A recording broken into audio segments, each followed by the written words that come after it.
নমস্কার দর্শকরা, রকমারি ব্যঞ্জনে আজ আমি এসেছি পমফ্রেট মাছের একটা ফ্রাই রেসিপি নিয়ে। ধনিয়া পমফ্রেট ফ্রাই। প্রথমেই মাছটাকে আমি ম্যারিনেট করে নেব।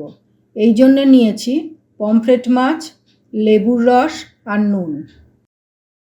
দেখুন মাছটাকে আমি কিভাবে ম্যারিনেট করছি। এই জন্য আমি 2 চামচ লেবুর রস নিয়েছি।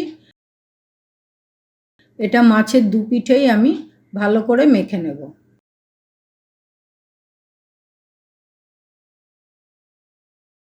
একইভাবে আমি নুন দিয়েও মাছটার দুপিঠে লাগিয়ে নেব।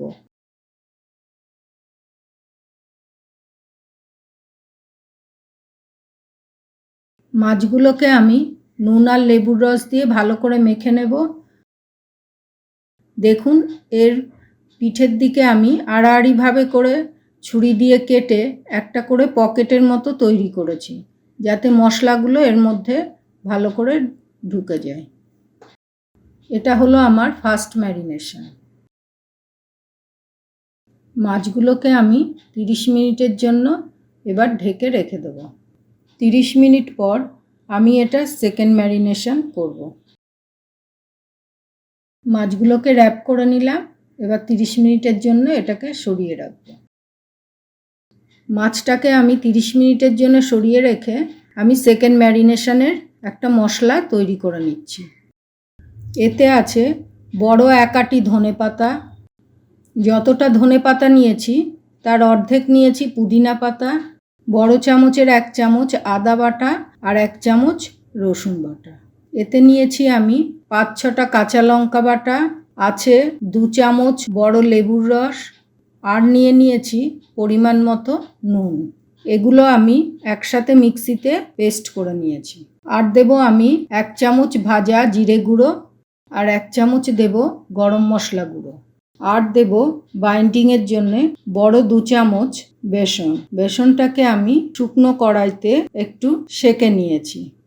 এবার সব উপকরণগুলোকে আমি একসাথে ভালো করে মিশিয়ে নেব। ভালো করে মিশিয়ে নিয়ে আমাকে দেখে নিতে হবে নুন ঝাল ঠিক আছে কিনা। যদি কম হয় তাহলে এই অবস্থায় আমাকে নুন ঝালটা দিয়ে নিতে হবে, কারণ পরে আর এটা দেয়া যাবে না।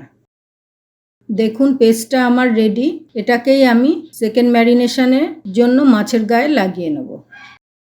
30 মিনিট হয়ে গেছে। র্যাপটা এবার সরিয়ে নেব। দেখুন মাছ থেকে কিছুটা জলও বেরিয়েছে। এই এক্সট্রা জলটাকে আমি আলাদা করে নিয়ে ফেলে দেব। এই মশলাটাকে আমি এবার মাছের ওপর ভালো করে লাগিয়ে নেব।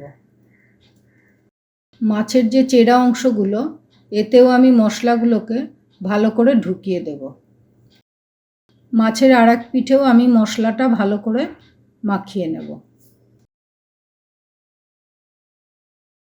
মাছের পেটের মধ্যেও আমি মশলাটা মাখিয়ে নেব, যাতে কোনো অংশ বাদ না যায়।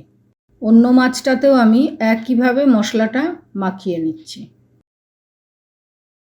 এই অবস্থায় আমি মাছটাকে আরও 15 মিনিটের জন্য র্যাপ করে রেখে দেব।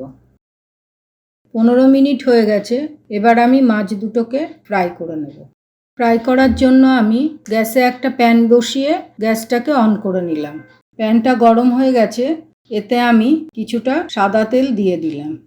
তেলটা গরম হয়ে গেছে। এবার আমি গ্যাসের ফ্লেমটাকে কম করে দেব।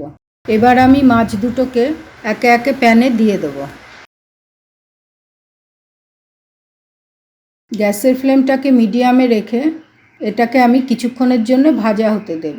এটাকে আর বেশি নাড়াচাড়া করব না। একটা পিঠ ভাজা হয়ে গেলে মাছগুলোকে আমি সাবধানে উল্টে দেব। মাছ দুটোকে উল্টে দিয়ে বাকি যে ম্যারিনেশনটা ছিল সেটাও আমি মাছের গায়ে লাগিয়ে দেব। এ পিঠটাকেও আমি উল্টে দিয়ে ভেজে নেব। এটা আমি আর বেশিক্ষণ রাখবো না। পরে যে মশলাটা দিলাম সেটা একটু ভাজা হয়ে গেলেই আমি এটাকে তুলে নেব। মাছগুলো ভাজা হয়ে গেছে। এগুলোকে আমি তুলে পরিবেশন করে নেব। মাছগুলোকে আমি এভাবে পরিবেশন করে নিচ্ছি।